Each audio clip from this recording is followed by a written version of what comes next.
If you are still teaching kids to memorize words, this video is for you. We're going to talk about what a sight word actually is, how our brains learn these words, and I'm going to show you exactly what it looks like when you're working with a child.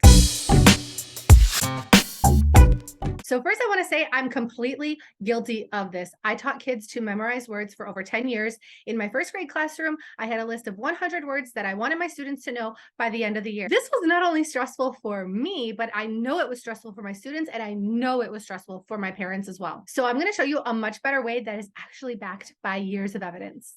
All right, so let's break it down. Let's start with what a sight word actually even is. I used to tell parents and students that a sight word was a word that you just had to know by sight. It wasn't spelled the way that we expect it to be spelled. And so we just have to memorize it. We just have to know it. We have to know it by sight. And that's why it's called a sight word. I was wrong.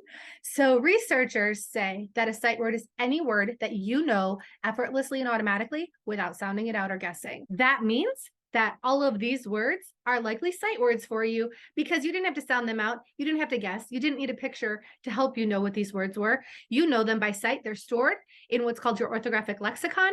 And so these are sight words for you. Adults know about 30 to 70,000 sight words. So the words that I was actually calling sight words are high frequency words. These are the words that we see most often in text. These are the words that are put on our word wall. These are the words that are sent home with our students to practice and memorize. Those are high frequency words. So now I tell my students these are words that we want to turn into sight words. Now, the key point that I want to make today is that we don't turn words into sight words by memorizing them. Think about all of the words in the English language. It is literally impossible to memorize all of these words. Plus, our literacy statistics still show that less than 40% of kids are reading proficiently. So something is not working. The only thing I want to say before I show you what this looks like when you're working with a child is that there are skills that kids need in order to be able to do this. So the skills that kids need in order to learn words are phonemic awareness and letter sound skills. And if you want to learn more about these skills, check out my free webinar where I break these skills down and give you tips and tricks for teaching them. So once kids have these skills,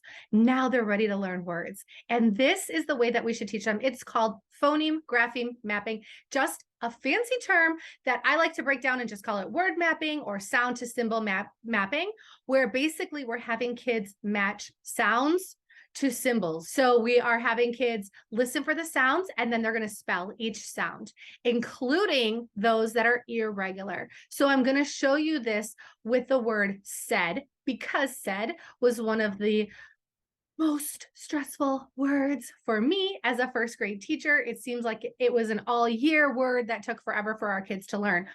I did this process with my son 2 times with the word said, and I never had to talk about the word again. He could read it in text when he saw it, and that is the goal, right?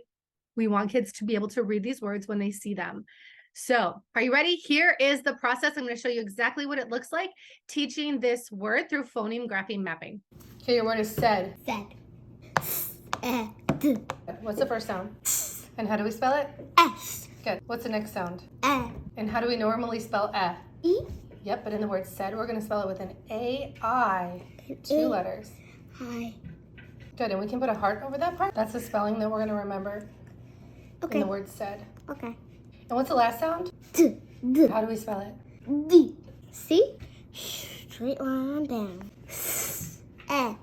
T.